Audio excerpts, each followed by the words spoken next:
நம்மளோட உடல்ல வந்து அதிக எனர்ஜி ஆற்றல் வந்து செலவாகிற இடம் என்னன்னு பார்த்தீங்கன்னா கண்ணு தான். கிட்டத்தட்ட 80% வந்து கண் மூலியமாக தான் ஆற்றல் நம்ம உடம்புல உள்ள ஆற்றல் வந்து வெளியாகுது அப்படின்னு. அப்பதான் நம்ம இந்த சிஸ்டத்துல பார்த்துட்டு உட்காந்துருக்கப்பெல்லாம் ஒரு டயர்னஸ் வரதே அதுதான் காரணம். அதே மாதிரி தான் நாக்குல வந்து பாருங்க, ஒரு ஸ்வீட்டு கொடுக்குறோம், ஒரு ஸ்வீட்டு சாப்பிடலாம் இல்ல 2 சாப்பிடலாம். நாக்குல தான் சுவை இருக்குது, நாக்கு தான் வந்து இது இருக்குன்னா நீங்க எல்லாத்தையும் அதே இது கேட்டகரியில சாப்பிடணும்ல.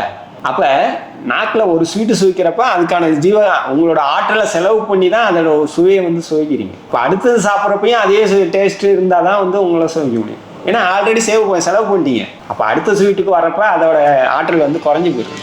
அது வேறுபாடு அப்படின்னு சொன்னீங்கன்னா அதை ஃபீல் பண்ணுறதுக்கு ஒரு இது எக்ஸாம்பிள் சொல்லுவாங்க.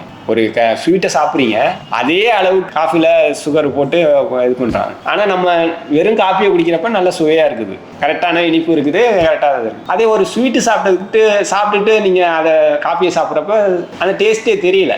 அப்போ அந்த அளவுக்கு அதோட இன்க்ரீஸ் ஆகி இது லோவில் வரப்ப அதோட இது தெரிய மாட்டாங்க. அதுதான் இந்த பயோமேக்னிசம் ஜீவகாந்தத்தோட வேலையே தான்.